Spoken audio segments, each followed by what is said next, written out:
নমস্কাৰ এই ভিডিঅ'টিত আজি আমি অষ্টম শ্ৰেণীৰ অংকুৰণ পাঠ্যপুথিৰ চতুৰ্থ পাঠ জাগা জননীৰ সন্তানৰ প্ৰশ্ন উত্তৰখিনি আলোচনা কৰিম।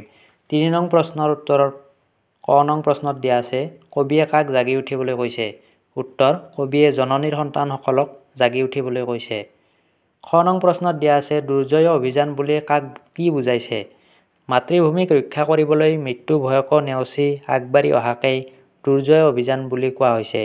গ নং প্ৰশ্নত দিয়া আছে দুৰ্জয় অভিযানেৰে কি কৰিবলৈ কৈছে। উত্তৰ দুৰ্জয় অভিযানেৰে মৃত্যুক গছকি শত্ৰুৰ হাতৰ পৰা দেশ মাতৃৰ জয় জিনি আনিবলৈ কৈছে। ঘ নং প্ৰশ্নটিত দিয়া আছে জননীৰ সন্তানক কিহে দুৰ্বলতা কৰা কথা কৈছে। জননীৰ সন্তানক কৰ্মহীনতা আৰু কাপুৰুষতাই দুৰ্বল কৰাৰ কথা কৈছে। ঙ নং প্ৰশ্নটিত দিয়া আছে তথাপিও নাই ভয় বুলি কিয় কৈছে। দেশৰ প্ৰতি থকা অপৰিসীম ভালপোৱাই মানুহক শক্তিশালী কৰি তোলে আৰু অন্তৰৰ সাহসী সত্তাক জগাই তোলে। দেশৰ প্ৰতি থকা গভীৰ দায়িত্ববোধ আৰু ভালপোৱাৰ আগত কৰ্মহীনতা কাপুৰুষতা আদি তুচ্ছ হৈ যায়। সেয়ে কবিয়ে স্বদেশপ্ৰেমীসকলক তথাপিও ভয় নাই বুলি কৈছে। প্ৰথম ৬ নম্বৰ প্ৰশ্নটিত দিয়া আছে কাৰ জয় নিনাদত শত্ৰু কম্পমান বুলি উল্লেখ কৰিছে। উত্তৰ স্বদেশপ্ৰেমী জোৱানসকলৰ জয় নিনাদত শত্ৰু কম্পমান বুলি উল্লেখ কৰিছে। ইয়াৰে পিছৰ প্ৰশ্ন আপোন পাহৰা বীৰক কি বুলি আখ্যা দিছে। উত্তৰ আপোন পাহৰা বীৰক দুৰ্মদ বীৰ বুলি আখ্যা দিছে। ৪ নং প্ৰশ্নটিত দিয়া আছে গীতটোৰ বুজি নোপোৱা শব্দবোৰৰ অৰ্থ সম্ভাৰ আৰু অভিধান চাই জানি লোৱা। জননী জন্মদাত্ৰী, মুক্তপ্ৰাণ মুকলি, দুৰ্জয় পৰাক্ৰমী, কৰ্মহীনতা কাম নথকা, কাপুৰুষ ভয়াতুৰ মানুহ, ম্ৰিয়মান মৰাৰ সদৃশ, নিনাদ শব্দ ধ্বনি। ৫ নং প্ৰশ্নটি দিছে গীতটোৰ মূল ভাৱ লিখা। উত্তৰ জাগা জননীৰ সন্তান এটি দেশপ্ৰেমমূলক গীত। এই গীতটোৰ দ্বাৰা দেশ মাতৃৰ বিপদৰ সময়ত সন্তানসকলক জাগিবলৈ আহ্বান জনোৱা হৈছে। দেশ মাতৃ যেতিয়া বিপদত পৰে আই মাতৃৰ সুসন্তানসকলে সকলো ধৰণৰ বিপদ আপদ নেওচি নিজ কৰ্তব্যৰ পথত আগবাঢ়ি গৈ দেশ মাতৃক সকলো ধৰণৰ বিপদৰ পৰা ৰক্ষা কৰে। স্বদেশ স্বজাতিৰ উন্নতিৰ অভিযানত কৰ্মহীন কাপুৰুষ ব্যক্তিৰ কোনো স্থান নাই। দেশৰ প্ৰতি থকা অপৰিসীম ভালপোৱাই মানুহৰ অন্তৰৰ সাহসী সত্তাক জাগ্ৰত কৰি মানুহক শক্তিশালী কৰি তোলে।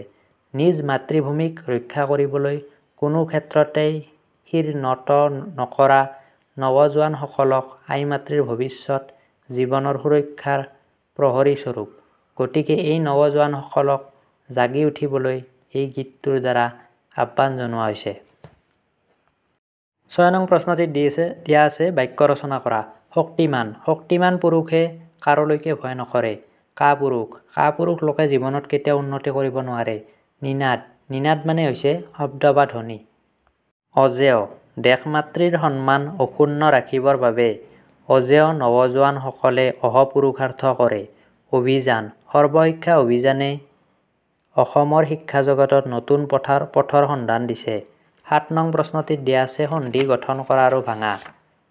দেৱ যোগ অসুৰ দেৱাসুৰ, মূৰ যোগ অৰি মুৰাৰি, কুশ যোগ আসন কুশাসন, দশ যোগ আনন দশানন, বিদ্যা যোগ অলংকাৰ বিদ্যালংকাৰ, মহাযোগ অৰ্ণৱ মহাৰ্ণৱ, মহৰ্ষি মহাযোগ ঋষি, উজ্জ্বল উদযোগ জল, নৰেন্দ্ৰ নৰ যোগ ইন্দ্ৰ, উল্লেখ উদযোগ লেখ, মনোহৰ মন যোগ হৰ, মনোযোগ মন যোগ যোগ, নাবিক নৌ যোগ ইক, দিগন্ত দিক যোগ অন্ত। ৯ নং প্ৰশ্নটিত দিয়া আছে বিপৰীত অৰ্থ বুজোৱা শব্দ লিখা। মৃত্যু জন্ম, জয় পৰাজয়, কাপুৰুষ বীৰ সাহসী, ভয় নিৰ্ভয়, শত্ৰু মিত্ৰ, দুৰ্বল সবল। ১০ নম্বৰ প্ৰশ্নটিত দিয়া আছে তলৰ শব্দবোৰৰ সমাৰ্থক শব্দ লিখা। এটা উদাহৰণ দি দিছে মৃত্যু মানে মৰণ দেহ ত্যাগ স্বৰ্গগমন পৰলোক গমন। জননী জননী মানে হৈছে আই মা। সন্তান ল'ৰা ছোৱালী। বীৰ বলৱন্ত সাহসী। নিনাদ ধ্বনি শব্দ। ১১ নং প্ৰশ্নটিত দিয়া আছে এটা শব্দত প্ৰকাশ কৰা। ক সাহস নথকা মানুহ। তোমালোকে লিখি ল'বা সাহস নথকা মানুহ তাৰপিছত লিখিবা কাপুৰুষ। খটো জাকৈৰে মাছ ধৰা মানুহ জাকৈয়া। যাৰ শক্তি আছে শক্তিমান, যাক চিনিব নোৱাৰি দুৰ্জেয়। 12 নং প্ৰশ্নটিত দিয়া আছে তলত দিয়া বিশেষ্য পদবোৰক বিশেষণলৈ পৰিৱৰ্তন কৰা। এফালে লিখি ল'বা বিশেষ্য, আনফালে লিখি ল'বা বিশেষণ। মান মানি, দুৰ্বলতা দুৰ্বল, দৰ্শন দাৰ্শনিক, দুখ দুখী, মানৱ মানৱতা।